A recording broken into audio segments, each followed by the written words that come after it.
Prontinho, gente. Nosso tema de hoje, como já havia sido divulgado pelo professor Guilherme Vidal no grupo, é o Ceará colonial. A gente vai falar hoje do descobrimento até o algodão, certo? Dito isso, gente, algumas coisinhas que eu gostaria de pedir para vocês. Primeiro, por favor, quem puder ligar as câmeras só para ver as carinhas de vocês, para eu não pensar que eu estou falando sozinho, vai ser um prazer, mesmo que seja só agora, só para eu ver. Pronto, Francisco já é um bom exemplo, mostrando para todo mundo aí uma interação. Gisele, e mais Ismael. Não se preocupe, não sou o tipo de professor chato que fica obrigando vocês, não, viu, gente? Não se preocupe. Pronto, mas só mesmo para dar um oizinho para mim, não custa nada, né? Pois pronto, pronto. Oi, Francisco. Pois vamos, né, gente, iniciar a nossa aula de hoje. Como eu disse, a gente vai fazer esse curso de História do Ceará. Ele vai ser um curso de História do Ceará é, que ele vai caminhar por várias etapas da história do Ceará. Hoje a gente vai tentar falar de todo o Ceará colonial, porque, René, é um período muito grande da história, a UES cobra muito ele, e isso é bom para vocês, porque foi um período em que a história do Ceará, ela teve pouco desenvolvimento fático, digamos assim, se desenvolveu pouco. Por isso que as questões, elas tendem a se repetir. O professor mandou para vocês a aula de hoje, né, a minha apostilazinha, as 13 páginas da aula de hoje, e o professor Vidal enviou para vocês, né, professor Guilherme, e o que eu gostaria de dizer a vocês em primeiro momento é resolvam as questões. Quando acabar essa aula, eu vou resolver as questõezinhas com vocês, e na resolução dessas questões, por favor, tão importante quanto a aula é acompanhar a resolução das questões, porque nessa resolução dessas questões, galera, eu vou querer que vocês, eu vou ensinar vocês a resolver questões de ciências humanas para o Enem, e isso é muito importante, porque as pessoas não sabem como resolver questões de ciências humanas para o Enem, se perdem, não sabem, simplesmente não sabem. Ou perdão, para o Enem, para o S, sinto muito, questão de ciências humanas para o S. As pessoas não sabem resolver questões de ciências humanas para o S, nem muito menos resolver questões de ciências humanas. E hoje eu vou trabalhar isso com vocês, né? Como é que a gente melhora a resolução dessas questões, em especial para a UES, até porque o assunto de História do Ceará é um assunto extremamente recorrente na UES, todo ano cai uma questão, e em via de regra a questão sobre colônia, ou Primeira República, que são os alunos preferidos, os assuntos preferidos deles, certo? Na minha época foi Era Vargas. Vou trazer essa questãozinha aqui para vocês também. Vou começar aqui a apresentação. Imagino que a maioria das pessoas já tenha entrado.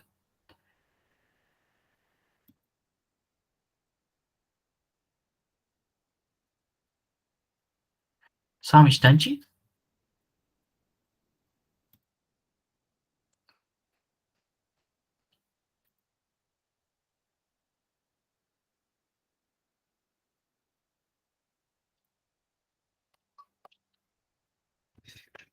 Gostaria de saber, gostaria de saber de vocês se já está sendo apresentada a tela para vocês. A tela está sendo apresentada para vocês. Bora, galera. Pronto, Lígia. Ótimo. O importante é que vocês visualizem perfeitamente. Pronto, Isadora está querendo entrar. Seja bem-vinda, Isadora. Vamos dar início à aula de hoje. Oi, Renan, boa Só um noite. instante. Boa noite, Guilherme. Tudo bom? Tudo só de Só um olho aqui, instante, viu? gente. Tô indo dar aula, mas Pode, qualquer coisa, fique à vontade. pode Gente, uma boa ficar à noite para vontade. vocês, tá? Valeu.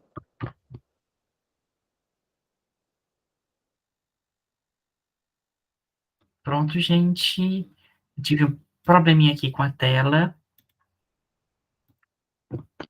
mas serviu, acredito eu, para quem gostaria de entrar, que pudesse entrar agora. Novamente, eu gostaria de saber se todos estão visualizando. Todos estão?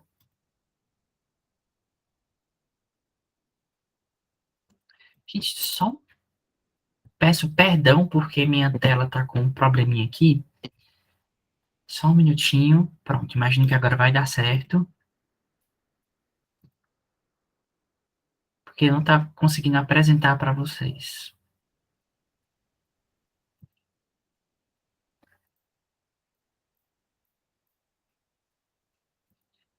Conseguem ver o slide? Alguém, por favor, pode ligar o microfone e me dizer? Sim. Slide sim. Ótimo. Sim, tô vendo. Ok. Então, eu vou pedir para vocês que prestem muita atenção, porque agora vai começar a nossa aula. Alguém pediu para entrar. Só um instante. Guilherme, tu consegue ficar aceitando as pessoas que estão entrando? Você pode me dizer pelo microfone?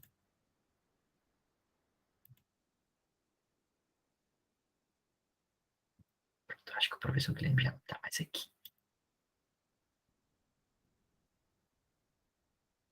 Pronto.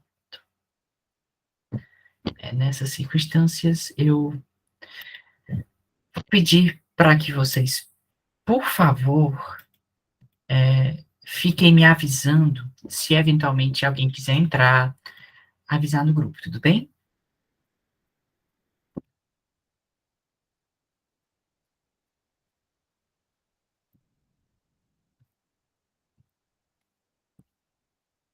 Gente, num primeiro momento eu pedi que alguns de vocês, por favor, liguem o áudio e me respondam se vocês conhecem a figura que está agora aparecendo para vocês. Quem é essa pessoa na pintura? Mesmo se for para responder, não. Renan, não sei quem é. Ligue o áudio e diga, Renan, não sei. Não. Eu não Bora. conheço. Alguém mais? Eu não sei quem é também.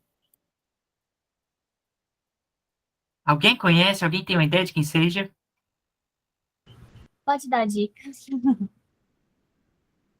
Eu também É um bairro de Fortaleza. também não conheço.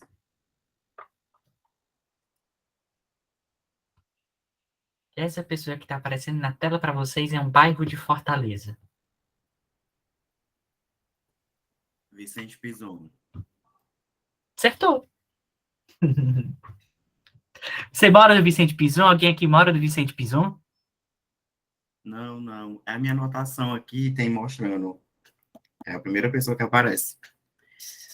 Gente, eu não Na sabia. minhas Ah. anotações. Pronto.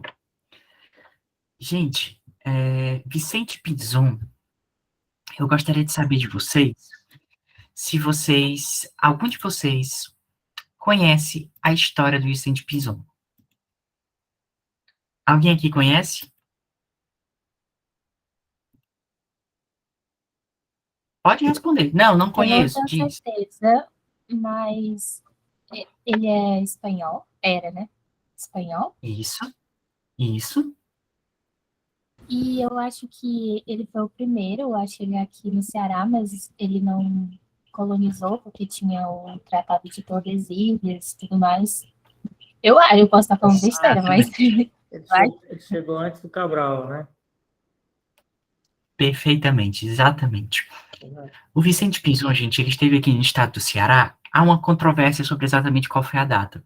Eu estava aqui com o livro do Raimundo Girão, Pequena História do Ceará, e lá estava dizendo que é 26 de janeiro. Algumas pessoas dizem 2 de fevereiro. Bom, fato é que o Vicente Pinzon, ele chegou aqui no estado do Ceará antes mesmo do Pedro Álvares Cabral pisar no Brasil. Mas ele teve que ir embora, porque essas terras, na divisão da chamada Bula Intercoétera, não do Tratado de Tordesilhas, mas também o Tratado de Tordesilhas já existia nessa época, ele era território de Portugal, não da Espanha. Porque, vejam bem, Portugal e Espanha eram os dois países que na época se concentravam nas chamadas grandes navegações. Os outros não tinham essa pretensão. E eles dividiram o mundo em dois para si. Metade para Portugal, metade para Espanha, no que foi conhecido depois como Tratado de Tordesilhas, como a nossa colega bem falou. Renan, e beleza, o Vicente Pinzon pisou aqui, veio para cá. E o que aconteceu com o Ceará depois disso? O Ceará, diferente do resto do Brasil, ele não passou 30 anos ao léu, esquecido. Porque bem se sabe que o Brasil ele passou, no geral, 30 anos sem a administração correta da coroa portuguesa. Renan, que 30 anos foram esses? Foram os 30 anos em que o Brasil ele se concentrava praticamente na extração de pau-brasil, que era uma madeira que ficava no litoral. Mas depois desses 30 anos, em especial as capitanias de São Vicente, que hoje é São Paulo, e Pernambuco começaram a prosperar, mas o resto do Brasil, não. Assim, os primeiros anos da colonização brasileira não se concentraram no Ceará, se concentraram, como eu disse, nessas duas colônias. E o Ceará ficou praticamente esquecido. Os fatores iniciais que levaram a essa falta de atenção, e eu sinto muito, gente, porque eu não sei ao certo o motivo do slide ele tá assim para vocês, mas não se preocupem. Quando for transcrever, quando for enviar para vocês no grupo de WhatsApp, eu conserto. Em via de regra, eram os seguintes fatores que fizeram com que o estado do Ceará, no caso, a capitania do Ceará Grande, ele não fosse tão atrativo para Portugal. São eles. Só um instante permitindo a Andressa entrar. São eles. A ausência de atrativos comerciais e financeiros para Portugal. Errei a grafia do comercial, por favor. Corrijam se forem transcrever. A ausência de atrativos comerciais e financeiros para Portugal. Renan, que atrativos eram esses? Gente, no estado do Ceará, eles ainda não tinham descoberto, na verdade, não descobriram em momento algum, pedras preciosas que justificassem despender tempo e dinheiro para fazer com que o estado do Ceará fosse uma rota comercial. Sabe, tipo, não adiantava disponibilizar pessoas, não adiantava disponibilizar capital, não adiantava disponibilizar recursos financeiros para colonizar uma região que não tinha o que oferecer para eles. Além disso, os indígenas do estado do Ceará representavam grande resistência para os portugueses, certinho?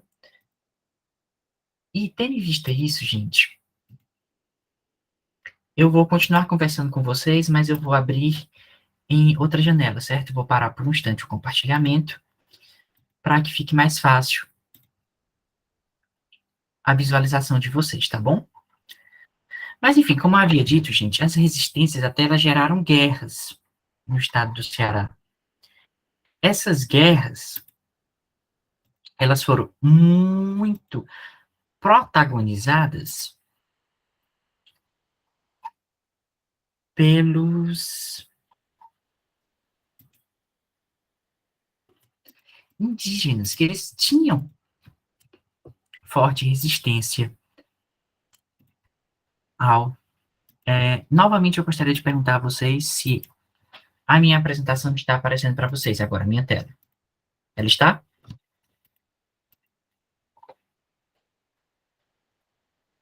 Não, né, Marina? Ótimo. E agora, já começou a aparecer, creio eu, certo? Pronto. Eu vou fazer a apresentação para vocês por aqui, porque no outro estava dando alguns problemas de visualização. E pronto. Agora, imagino eu, todos já estejam vendo melhor, certo? Enfim, como eu havia dito, as resistências indígenas, elas ocorriam com relativa facilidade. Além disso, havia uma dificuldade muito grande para navegar pelo Mar do Ceará. Renan, por que havia essa dificuldade para navegar pelo Mar do Ceará? Gente, o Mar do Ceará, ele é um mar de fortes correntes marítimas. Portanto, essas fortes correntes marítimas, elas afastavam as navegações, que naquela época eram feitas de madeira, próximo ao litoral do Ceará. Então, para chegar aqui era muito difícil, era muito perigoso, inclusive, porque os barcos poderiam naufragar, e com relativa facilidade, inclusive. Além disso, havia uma presença constante de estrangeiros, franceses, ingleses, holandeses, eles estavam constantemente na costa cearense e do resto do Brasil, mas em via de regra daqueles locais não habitados, que era especialmente o estado do Ceará, porque eles conseguiam, às vezes, extrair madeira, extrair algumas coisas que tinham valor para eles, sabe? Que já não tinha esse valor no resto do Brasil, em outras colônias francesas, inglesas ou holandesas. Então, Portugal descuidou do Brasil pelos motivos que eu estou dizendo aqui. Descuidou, perdão, do estado do Ceará pelos motivos que eu estou dizendo aqui. Não tinham atrativos comerciais e financeiros. Os indígenas eram resistentes, era difícil navegar pelo mar do Ceará, e havia uma presença constante de estrangeiros na nossa costa, o que gerava confronto. Entretanto, houveram tentativas de colonização do estado do Ceará. A primeira foi realizada por Pedro Coelho de Souza. Vocês percebem que foi em 1603, ou seja, o estado do Ceará ele passou do descobrimento do Brasil em 1500 até 1603, ou seja, 103 anos, para que ele pudesse ser descoberto, para que ele pudesse ter aí, gerar atrativos para os portugueses. Aí vocês me perguntam, Renan, que atrativos foram esses que depois de 103 anos passaram a ocorrer? Foram os mesmos motivos, em via de regra, dos portugueses não terem vindo para cá antes. Mas como assim, Renan? Se antes eles tinham medo de confronto com os estrangeiros, agora eles tinham necessidade de expulsar os estrangeiros. Porque se os estrangeiros eles viessem e dominassem o estado do Ceará, se dominasse a capitania do Ceará, eles perderiam grande parte do território brasileiro. Então, tanto Pedro Coelho de Souza, quanto Francisco Pinto Luiz Figueira, quanto Martim Soares Moreno, eles tentaram vir aqui no Ceará para expulsar os estrangeiros, para mapear os indígenas e saber quais eram as grandes ameaças, para descobrir o que o Ceará tinha de interessante no quesito de especiarias e coisas que, de fato, iriam ser comercializadas. Então, Pedro Coelho de Souza, Francisco Pinto Luiz Figueira e Martim Soares Moreno, eles quatro, considerando que Francisco Pinto Luiz Figueira, eles eram padres jesuítas que vieram aqui para catequizar os indígenas,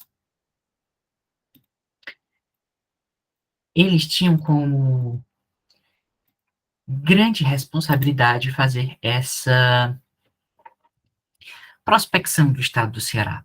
Lembrando que Martim Soares Moreno, gente, ele era protagonista de outra história muito interessante, que é a história da Indiracema. Ele foi o romance da Indiracema, do romance Iracema, de José Alencar.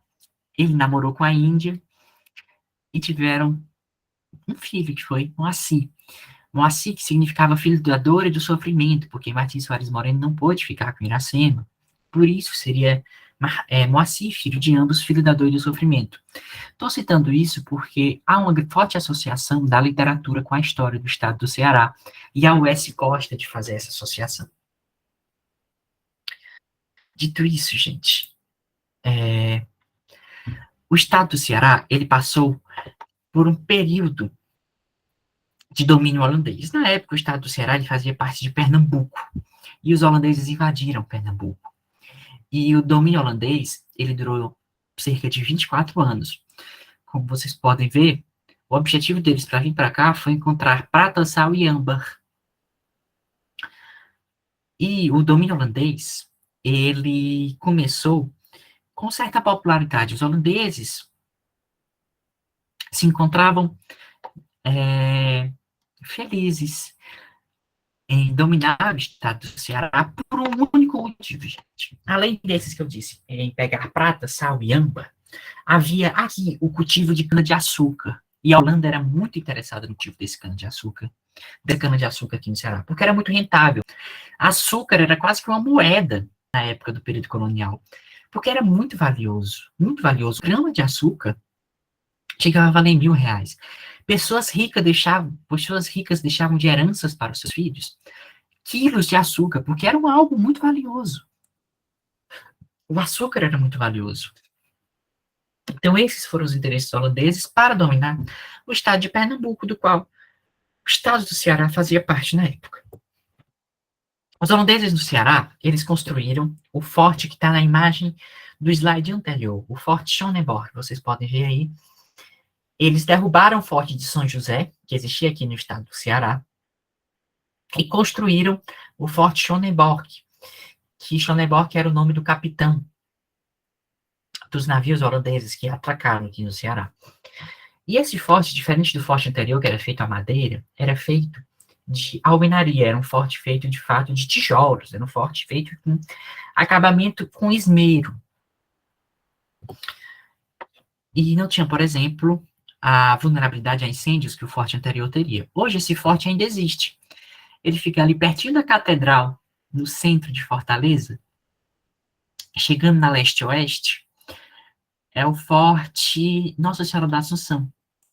Porque, como se pode ver, os portugueses eles retomaram o domínio do estado do Ceará e mudaram o nome do forte. Aí, como eu disse, foi construído assim, no estado do Ceará, sob o comando do holandês Matthias Beck, o Forte Schonenborg, às margens do rio Pajeú.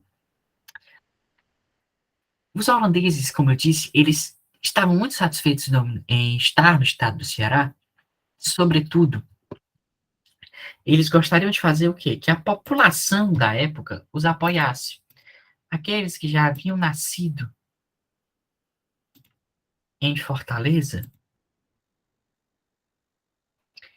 eles já não eram mais portugueses, certo? As pessoas que já haviam nascido do estado do Ceará, que já haviam nascido em Fortaleza, já não eram mais portugueses.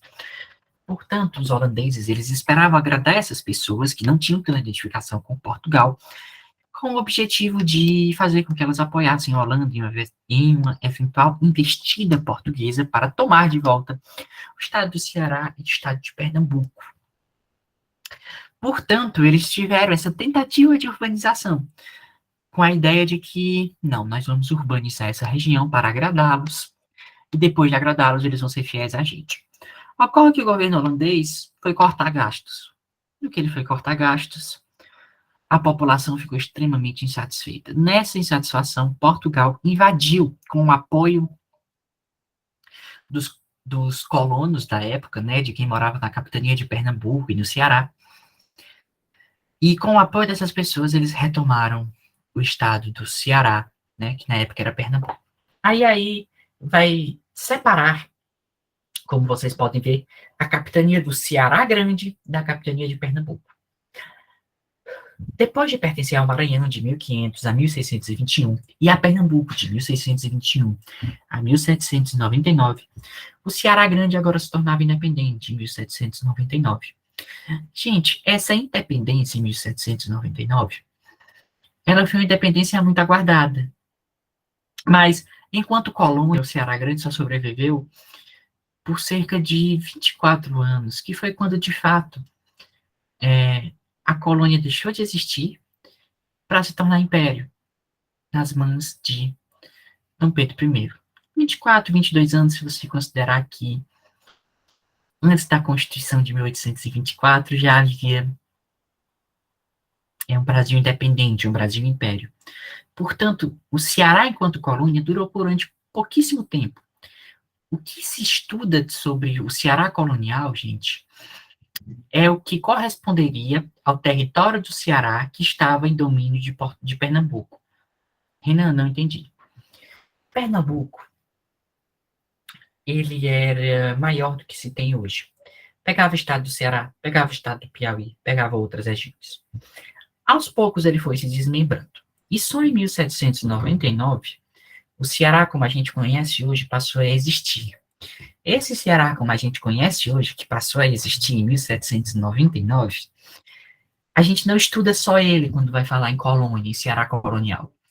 A gente estuda todo o Ceará, mas a região que hoje corresponde ao Ceará desde 1500 até os dias atuais. Quando vai falar de Ceará como um todo, como Ceará colonial, a gente estuda desde 1500 até 1821, quando acaba a colônia, quando o Brasil deixa de ser colônia e passa a ser império. Por quê? Porque o território do Ceará de hoje, ele pertencia a outros estados. Imagino que vocês tenham entendido. Qualquer coisa eu explico de novo. Alguém ficou com dúvida? Alguém tem alguma dúvida até aqui que, por favor, queira se manifestar? Por favor, ligue o microfone. Não há dúvidas? Ninguém está com dúvida? Posso prosseguir? Caso alguém esteja com dúvida, por favor, pode ligar o microfone e falar. Não, é assim. Talvez não. É assim, você quase não falou em cidades, né? Nesse processo todo sempre tem cidades importantes, tal, né? Sim, sim. Aí como eu não sou da área de humanas, e não sou daí do Ceará, aí eu fico, não tem importância saber de cidades mais importantes, antes de Fortaleza existir, coisa desse tipo, entendeu? Eu sou do Piauí. Pronto. Esse tipo de disponibilização eu coloquei na apostila de vocês. Não vou trazer no slide, eu vou citar na aula, mas não vou trazer especificamente no slide. Por quê? Tem alguns motivos. O primeiro deles é, a ideia do slide é mais um guia, sabe? Um guia para entendermos melhor a situação. Segundo, a parte da aula em que a formação das cidades vai acontecer é a parte da aula que é a próxima, que é sobre a economia do estado do Ceará nesse período colonial, que, em via de regra, é uma economia de pecuária. Aí, caso você queira, nominalmente, Renan, quais foram essas cidades? Tem na apostila. Essas cidades, caso vocês queiram, eu posso até citar algum para vocês aqui, agora, Xadá, Acaraú, Aracati, Aquiraz, Camusim, são cidades que elas vão nascer a partir já desse próximo ciclo econômico, depois do de cana-de-açúcar, que é o ciclo do gado, tá bom? A gente até chegar lá, não se preocupe, mas dúvidas, aliás, muitíssimo importante. Alguém tem mais alguma dúvida? Pode falar, gente, por favor. Por favor, falem na ordem de quem levantou a mão. Infelizmente, não estou conseguindo acompanhar. Alguém levantou a mão? Pode falar. Eu ouvi alguém levantando. Não imagino que ninguém, certo? Pois, sendo assim, eu vou dar prosseguimento à aula, certo? Os ciclos econômicos, gente, do estado do Ceará. Renan, o que são ciclos econômicos? Ciclos econômicos, gente, são aqueles períodos em que determinada coisa é mais importante para a economia de um lugar. A nível de Brasil, a gente tem o ciclo da cana-de-açúcar, a gente tem o ciclo do ouro e a gente tem o ciclo do algodão. Depois vai ter o ciclo industrial, mas enfim. O ciclo da cana-de-açúcar, no estado do Ceará, ele foi um ciclo importante, só que com características muito ímpares. Primeiro, cana-de-açúcar ela precisa ser plantada em um local com condições específicas, que é um local com condições mesmo de ela conseguir se desenvolver, de você conseguir fazer o plantio da cana-de-açúcar. Renan, que locais são esses? São locais com muitos nutrientes no solo, são locais em que o plantio se desenvolve com certa facilidade.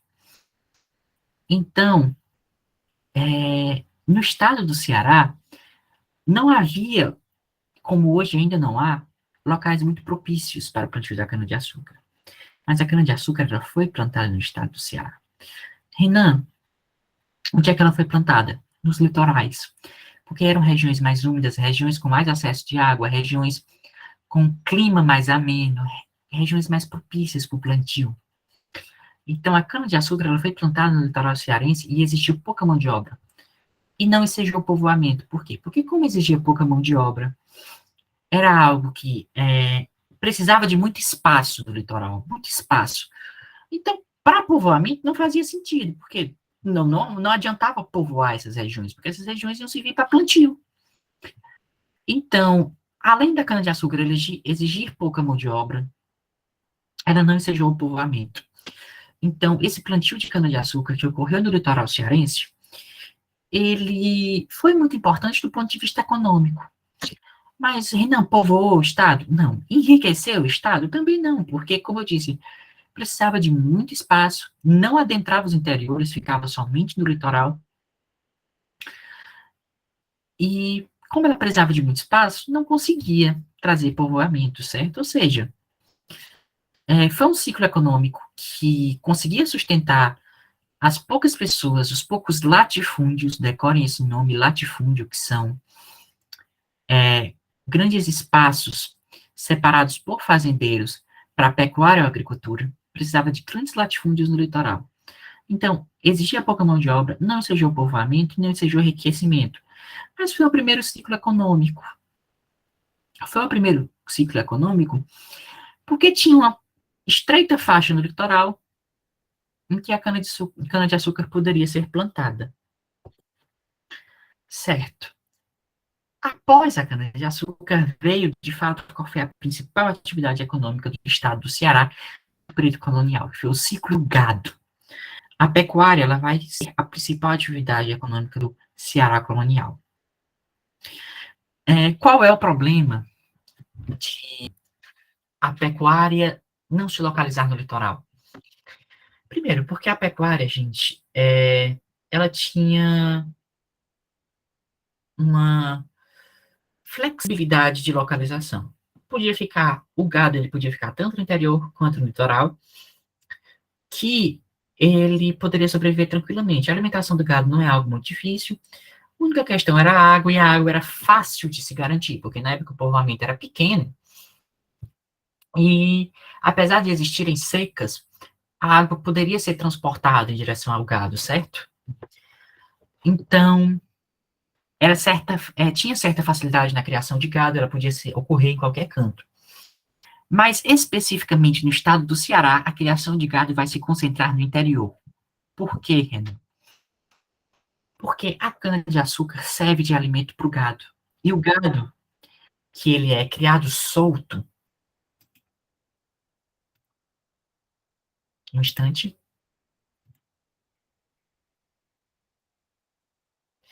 o gado que era criado solto no interior do Ceará, perdão, no litoral cearense, ele comeria a cana-de-açúcar.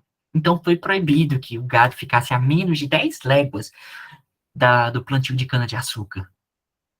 Portanto, ele irá se concentrar no interior, justamente para não afetar o plantio de cana-de-açúcar. Então, casou perfeitamente com a pergunta que me foi realizada, creio eu, pelo Francisco, certo? Que o que acontece? O estado do Ceará, ele se desenvolve em via de regra no interior, justamente porque é lá que o dinheiro começa a render mais. Porque é lá que a mão de obra é mais necessária. A gente tinha a mão de obra dos vaqueiros, a gente tinha as fazendas. E que isso foi ensejando as vilas a se descobrirem, sabe? As vilas começaram a crescer. Camocim, que é no litoral, no interior, já para dentro da cidade, no interior de Camocim, nos sertões, o estado do Ceará começa a se desenvolver com a pecuária e começa a ter a cana-de-açúcar também. Camocim foi uma das grandes cidades do estado do Ceará. Outra grande cidade do estado do Ceará nessa época é Quixadá. Quixadá, gente, era uma cidade interiorana do estado do Ceará. Ela fica ali na região do sertão central do estado do Ceará. Não sei se alguém aqui conhece Quixadá, se já visitou Quixadá. Mas é um território que tem até aquela pedra da galinha choca. A cidade de Quixadá, ela é muito importante do estado do Ceará, porque ela foi uma das primeiras a se desenvolver enquanto vila, justamente por causa da pecuária. E, Renan, como é que surgiram essas primeiras cidades? Elas surgiram a partir da distribuição das sesmarias. Sesmarias, gente, eles eram pedaços de terras doados pelo governo português, pelos capitães donatários, que eram donos da capitania, donos. E esses pedaços de terra que eles eram doados, eles eram utilizados aqui no estado do Ceará para a pecuária, para a criação de gado. E essa criação de gado, ela dava muita renda, ela dava muito dinheiro. Certo? Então, esse dinheiro, ele era uma parte dele, uma sexta parte desse dinheiro, por isso o nome sesmaria vem de cesto, uma sexta parte desse dinheiro, uma sexta parte da produção da pecuária, ela era destinada a impostos para a coroa portuguesa, ou seja, um sexto do que era lucrado, um sexto do que era produzido ia para a coroa portuguesa. O gado, gente, ele rendeu muito também, porque ele era facilmente utilizado para mercadoria, ou seja, você poderia consumir o gado, você poderia consumir o leite do gado, você poderia, enfim. E também como transporte. Por quê? Porque o gado, ele poderia levar durante uma rota toda. Havia a rota do sertão de fora e a rota do sertão de dentro, no Brasil colonial da época. Ambas as rotas, gente, elas eram rotas que levavam em direção às Minas Gerais, que era onde estava tendo na época o ciclo do ouro. Ou seja, elas levavam em direção ao ouro. E essas rotas, o gado era fácil de se transportar com elas, porque o gado andava só, né? Você precisava andar tangendo ele, né? A figura do vaqueiro, ela passava esse tempo todo andando e tangendo o gado até a direção das Minas Gerais. Só um instante que já eu volto, gente.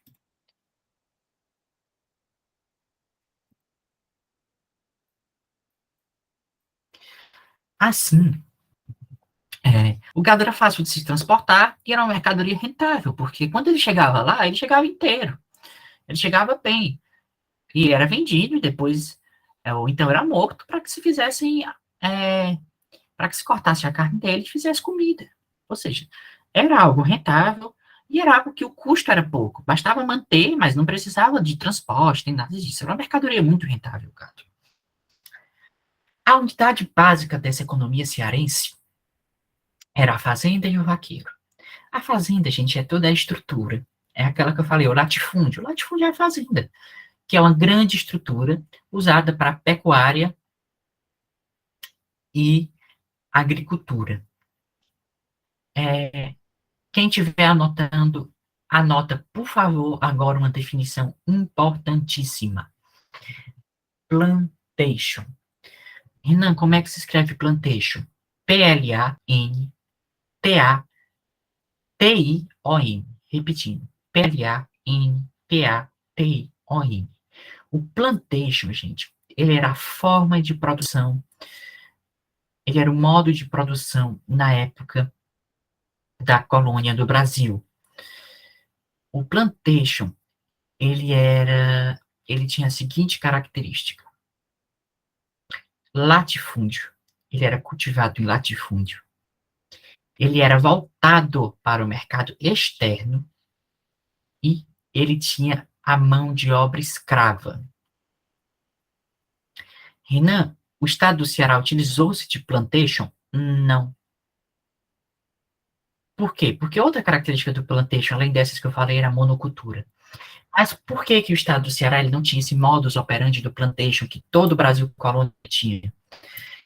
Eu entendo que a UES ela pode cobrar isso em algum momento. Porque, primeiro, que o plantation ele servia para plantações. O estado do Ceará não tem grande plantação. Segundo, era monocultura. Como o estado do Ceará não tinha monocultura, não tinha muita plantação, certo? Não, quer dizer, como o estado do Ceará não tinha muita plantação, não tinha por que plantar uma só coisa. Não tinha por que plantar nada para se vender. Segundo, o estado do Ceará foi um dos estados que menos usou mão de obra escrava. O gado, ele não ensejava grande mão de obra escrava. Por quê? Raciocine comigo. O gado, ele era criado em regiões extensas do interior cearense. Portanto, não fazia sentido você, para os fazendeiros da época, ter muitos escravos para tanger esse gado, porque a chance de fuga era muito grande.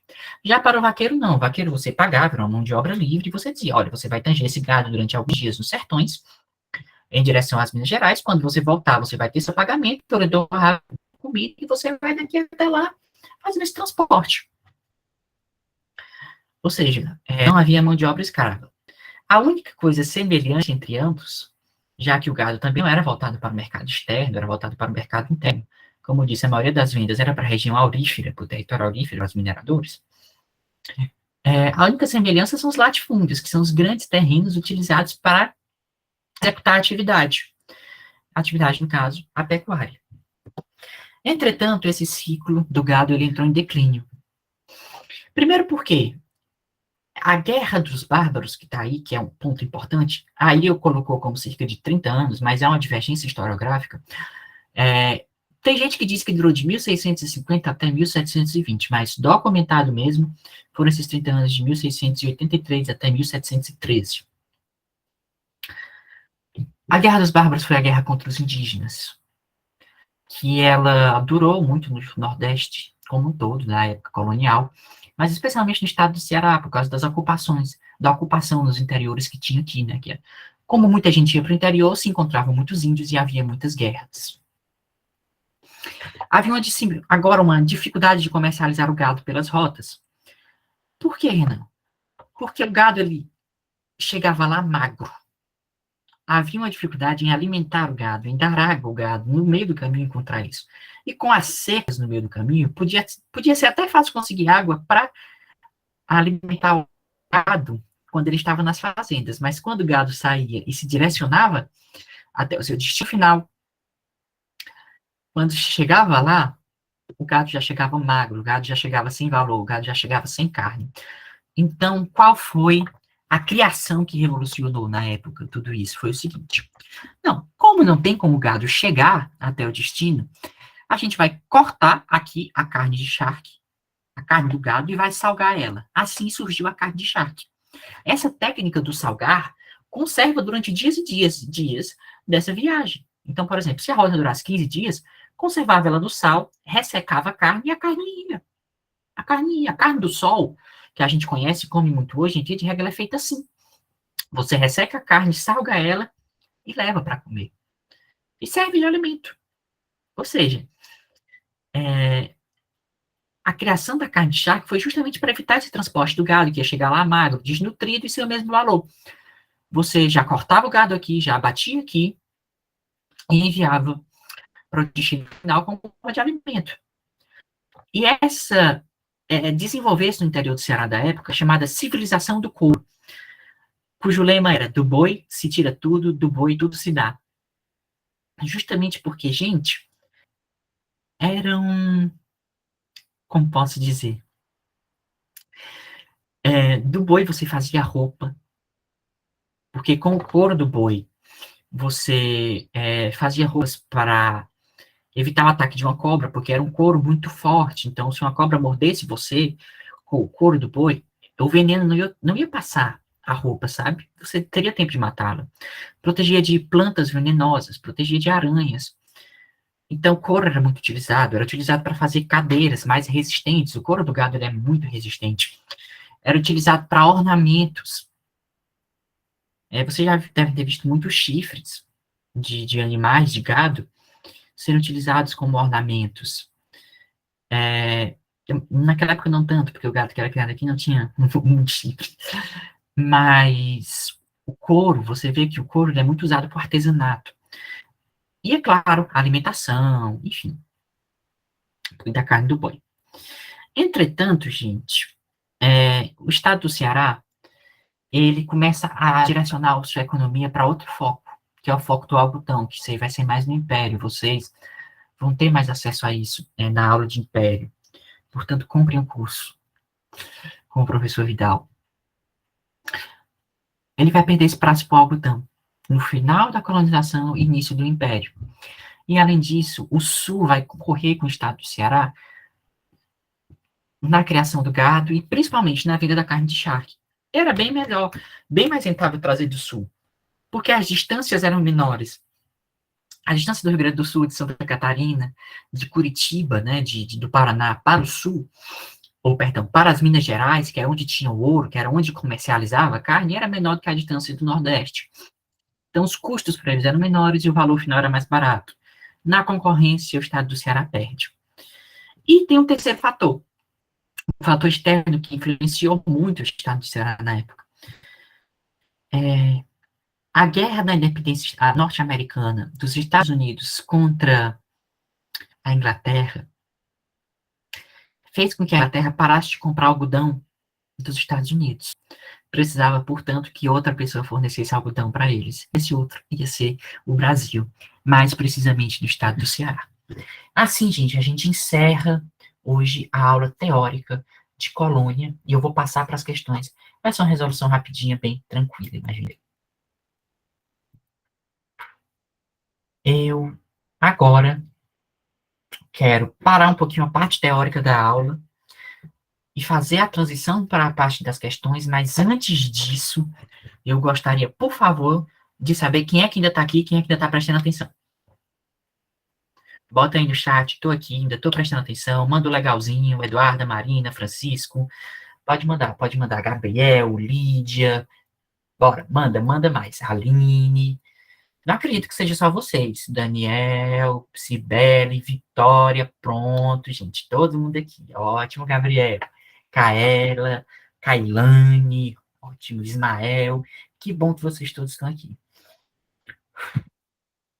Adriana, primeira coisa agora, né, vamos respirar, vamos respirar. Todo mundo fazendo exercícios aqui de respiração comigo, por favor. Quem puder ligar a câmera agora, por favor, ligue. É de extrema importância para a nossa aula você ligar a câmera nesse momento. Por favor. Meu amigo Francisco, que já havia ligado a câmera antes. Minha amiga Cibele, por favor, vamos ligar. Pronto, Francisco, Gisele, quem mais? Francisco, você, por favor, olhe em direção a mim. Eu estou com o computador aqui e a televisão. Pronto, Francisco, vamos respirar nós dois juntos, por favor. Vamos, vai. Para dentro, agora vai. Para fora. Pronto, Francisco. Muitíssimo obrigado pela sua participação especial na nossa aula. Tá bom. Eu quero agora de vocês que vocês relaxem, esfriem a cabeça um pouquinho e vamos passar para as questões, tá bom? Eu perguntei se alguém tinha alguma dúvida. Imagino que não tenha ficado, porque ninguém se manifestou. Ou então vocês não estavam prestando atenção. Espero que vocês estivessem. Espero que vocês estejam gostando também. Pronto. Sal na carne de charque. O sal, ele é importante para tirar. Não vou saber das questões químicas e biológicas, tá bom? Eu sinto muito. Mas o sal, ele era importante para tirar. Perdão. Sim. O sal, ele era importante para tirar a água. E a água da carne, ela vai favorecer a criação de micro-organismos que vão justamente se hidratar a partir da água que fica na carne, certo? Então, o sal, por ele tirar essa água, ele tirar essa hidratação, deixar a carne seca, até que o outro nome da carne de charque é justamente esse, carne seca, ele vai facilitar a conservação dela por longos períodos. Entende, Daniel? Pronto, ótimo. Então, gente, eu vou resolver agora com vocês 4 questõezinhas. A primeira delas é de uma observação muito importante que eu fiz na aula. E, para tanto, eu preciso da participação de todos vocês. Eu vou parar a apresentação e vou começar a fazer a apresentação por janela. Perdão. Por guia. Que ela fica mais fácil.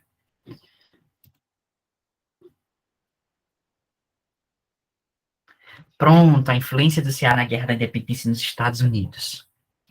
Não foi o Ceará quem influenciou a Guerra da Independência dos Estados Unidos. Foi a Guerra da Independência dos Estados Unidos que influenciou o Ceará. Renan, como assim? Os Estados Unidos, eles forneciam algodão para a Inglaterra.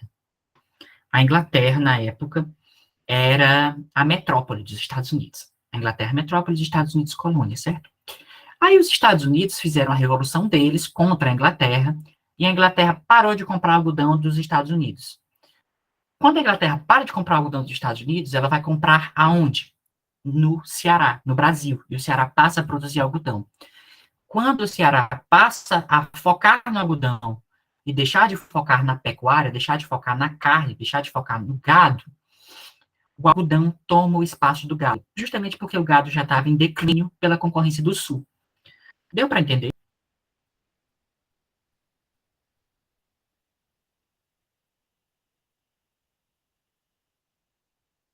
Ótimo, beleza. Primeira questão da gente é sobre a Guerra dos Bárbaros. Vamos lá, gente. A Guerra dos Bárbaros, também cunhada como Confederação dos Cariris, foi. Vamos lá. Item A. O primeiro conflito pela autonomia política do Ceará e pela separação de Pernambuco, e ocorreu no século XVIII. Uma revolta regional do período regional, perdão, uma revolta regional do período regencial, cujo conflito ocorreu no Ceará. A insurreição de bandeirantes paulistas contra o governo da capitania do Ceará que o havia contratado. A revolta jesuítica ocorrida no Ceará, similar à corrida da região das Missões no século XVIII, ou um grande foco de resistência indígena no Nordeste brasileiro durante o período colonial, que perdurou por quase 50 anos. O que vocês acham que é? Questão essa aí, Pronto. professor. Oi? Qual o número dessa questão? Essa questão, ela é as questões de sala que eu vou disponibilizar após tá. a aula, mas eu Beleza. tô colocando elas para você ver.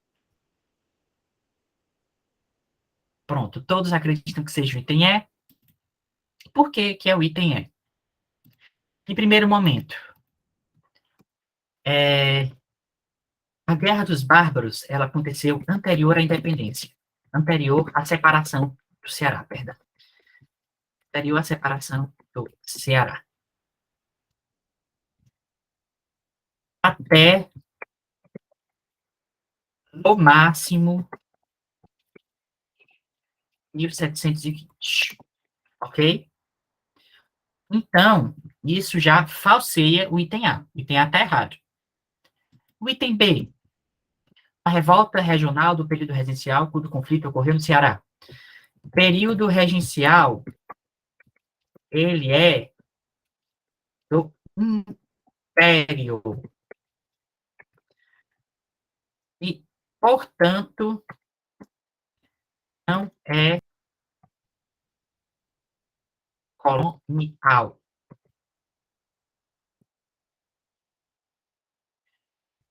Logo, também não é o item B. O item C, a insurreição de bandeirantes paulistas contra o governo da capitania do Ceará que os havia contratado. Não houve no Ceará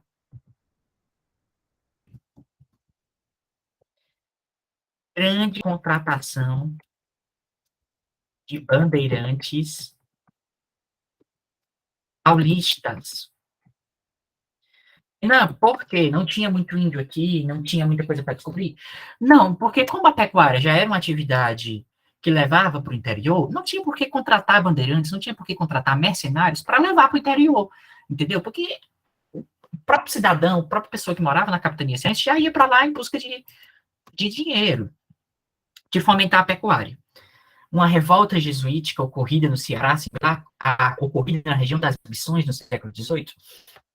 A região das Missões, gente, ela é uma região lá do Rio Grande do Sul, porque os indígenas eles estavam sendo torturados, estavam sendo maltratados, estavam sendo escravizados, e os jesuítas, que, buscando, de certa forma, defendê-los, se revoltou contra os fazendeiros que faziam essa escravidão, essa tortura dos indígenas. Mas, em via de regra, não foi uma revolta jesuítica, como a gente já sabe. Não teve participação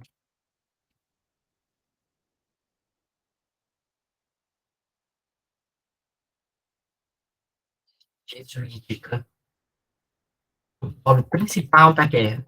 Por que do polo principal? Porque os jesuítas participaram tentando catequizar os índios. Mas eles não eram o polo principal. O polo principal era a colônia contra os indígenas. A resposta correta, portanto, nos sobra o item E.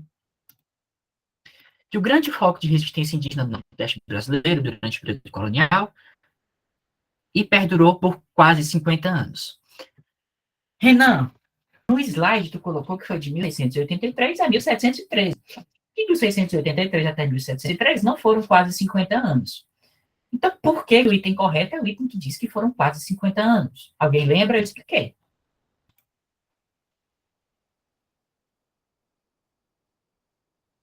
Ninguém lembra por quê?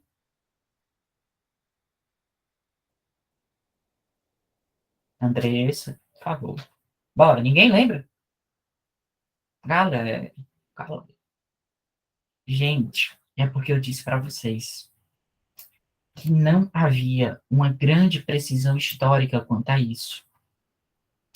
Tendo em vista que não se tinham registros claros de quando ocorreu. O fato é que tiveram registros de 1683 até 1703, onde vocês forem pesquisar, tá isso. Mas, como eu disse, tem registros que dizem que foi de 1650 até 1720, ou seja, 70 anos. Então, pode ser, em via de regra, quase 50 anos, como pode ser quase 70, como pode ser 30. Não tem uma, digamos, referência historiográfica clara que leve a uma resposta. Tá bom? É uma resposta precisa. Então, o item está corretíssimo. Alguma dúvida? Nenhuma dúvida? Vocês ainda estão aí? Bora. Manda uma mensagem no chat, manda alguma coisa assim. Pronto. Eu quero interaçãozinha, gente. Resolver a questão é bom com um pouco conversando. Conversando, eu quero fazer vocês pensar. Vamos pensar. Pronto, ok. Ótimo, ótimo. Eu sou carente, eu gosto de participação. Aí, a gente tem a nossa segunda questão. Acerca da retomada da colonização no Ceará pelos portugueses após a expulsão dos holandeses, assinale a opção correta. O direito do indígena habitante do território do Ceará, à terra, foi reconhecido pelo governo português por meio de distribuição de sesmarias nessa região. B. A criação de gado foi uma atividade central no processo de ocupação do interior do Ceará. C. Os principais responsáveis pela ocupação do interior do Ceará foram os bandeirantes originários da cidade de São Paulo. D. A ocupação do sertão do Ceará foi pacífica, com a integração do índio à sociedade colonial portuguesa por meio de missões jesuíticas. Ao contrário do que ocorreu nas demais regiões em que se plantava canas de açúcar, nas quais se adotou o modelo de concentração fundiária, na colonização do Ceará, empregou-se o modelo de pequena propriedade. Ora, quais são as apostas de vocês? Qual é o item correto? Eu não vou responder quanto ninguém responder, não. Alguém tem que responder. 6D tá fora. Infelizmente, a imagem para mim aqui não é boa. Né? Eu sou quase cego, ainda pequeno.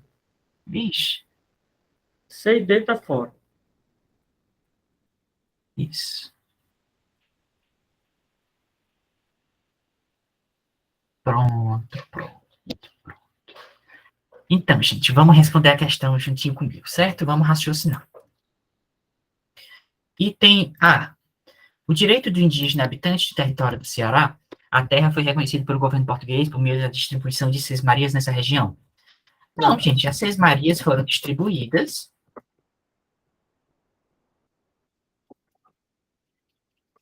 para os colonos com condições de utilizar a terra, em via de regra, pecuária, ok? A criação de gado foi atividade central no processo de ocupação do interior do Ceará? Sim. A criação de gado foi uma atividade central no processo de ocupação do interior do Ceará. Sim. A resposta correta é o item B. Item simples, gente. Tá na cara. Não, ó, não deem a questão um valor que ela não tem. A gente fica, meu Deus, essa questão é porque é uma questão fácil, certo? Então a gente pode pensar, meu Deus, vou escorregar numa casca de banana aqui, tem alguma coisa errada. Não tem nada de errado. É essa a resposta. A UES gosta muito disso. A UES manda respostas limpas e secas. Ou você sabe ou você não sabe. Essa Se você resposta, não souber, amigo. Oi? a resposta bem entendida vale para aqui a colonização do Piauí. Pronto, exatamente. Ou seja, é limpa e seca. A UES, ela tem respostas limpa e seca. Entendam isso. Então, pronto. Os principais responsáveis pela ocupação do interior do Ceará foram os bandeirantes originários da cidade de São Paulo. Já disse que não houve participação dos bandeirantes aqui no Ceará, tá? Ocupação do interior do Ceará.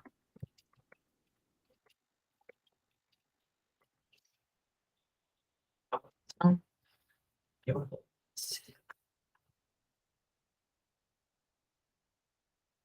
A ocupação do sertão do Ceará foi pacífica. Já é mentira, não foi pacífica. A gente acabou de falar da Guerra dos Bárbaros. Com a integração do índio à sociedade colonial portuguesa por meio das missões jesuíticas. Vou botar, não foi pacífica, tracinho Guerra dos Bárbaros.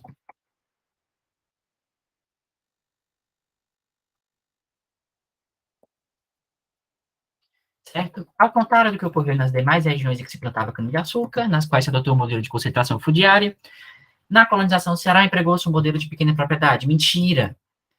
O Ceará tinha como característica, lembra que do plantation, eu disse que o Ceará só tinha uma característica, era o latifúndio. O latifúndio é o quê?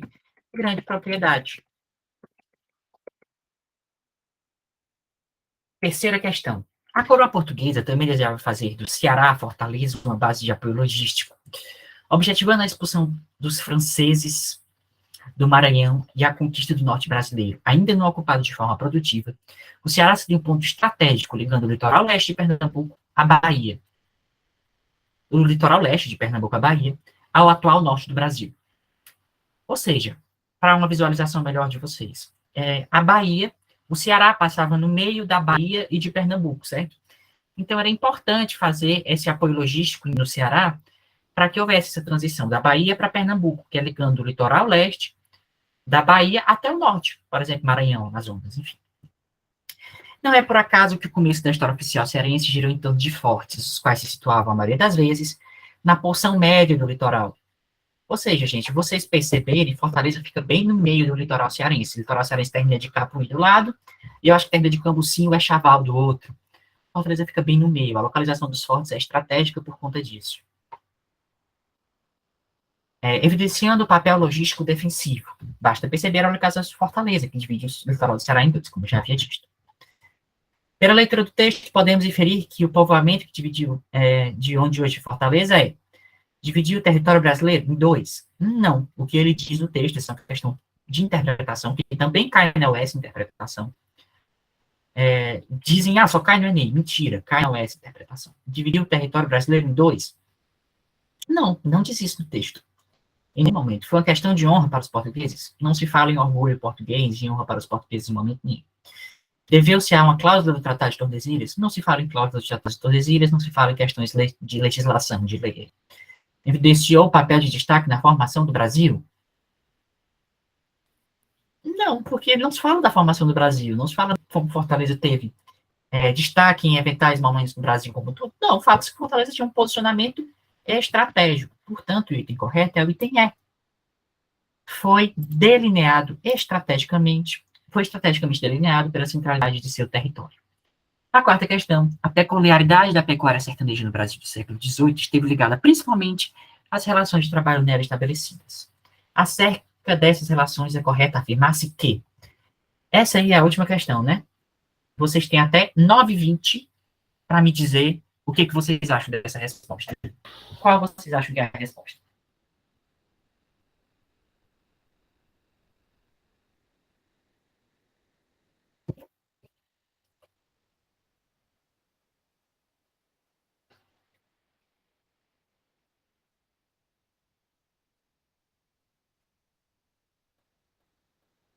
E aí, gente, o que vocês estão achando?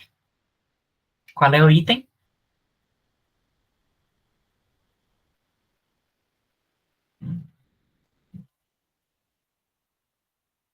Quem mais?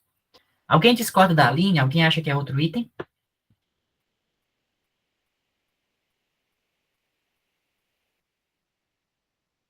Até agora o B está vencendo. D, a Marina acha que é D.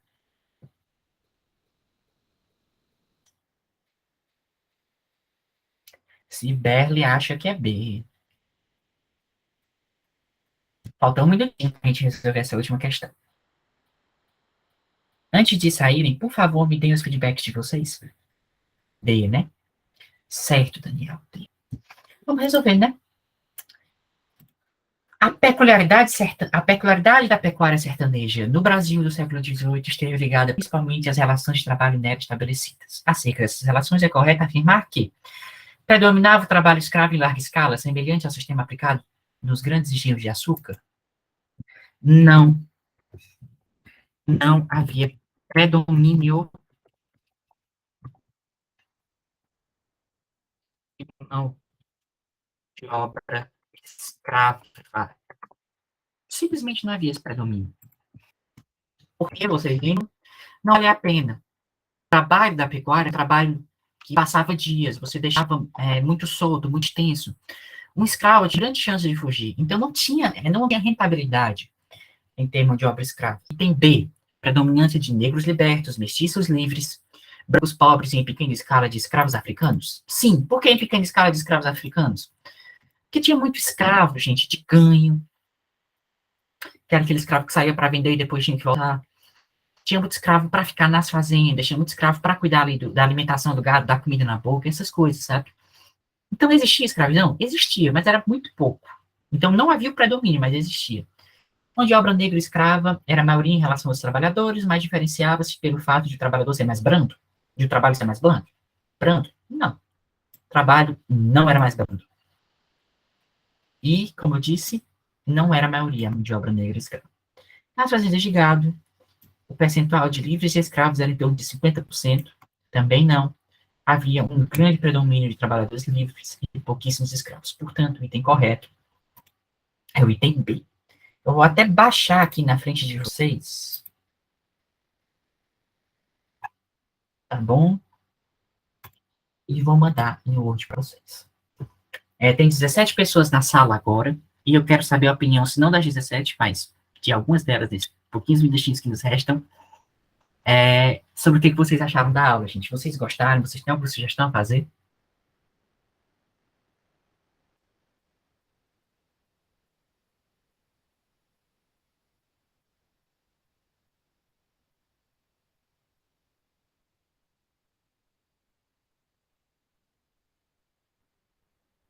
Ótimo, gente. Muito obrigado, gente. Muito obrigado a todos.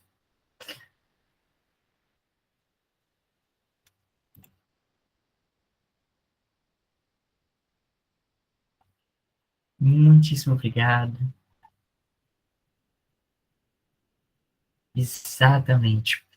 Daniel, quanto à aula não ser totalmente completa, é aquela coisa, a gente jura que a gente tenta colocar o máximo de questões. Semana que vem tem mais. A Vitória chegou assim no finalzinho, Vitória, eu só tô pegando já os feedbacks dos meninos, mas o material vai estar todo disponibilizado no WhatsApp. Mas, em via de regra, gente, a gente tenta... Pronto, gente, por favor, falem com o professor Vidal, acertem isso com ele tudo direitinho, eu vou fazer o máximo para dar o meu melhor. Mas, eu peço a vocês, por favor, que tenham paciência, tenham calma, gente. Que esse momento de vestibulando é um momento difícil, mas é um momento que dá, assim, depois, gente, dá um prazer, quando você passa, é incrível. Eu faço Direito na Universidade Federal do Ceará, não sou acadêmico de História, sou acadêmico de Direito, mas sempre tenho aula de História.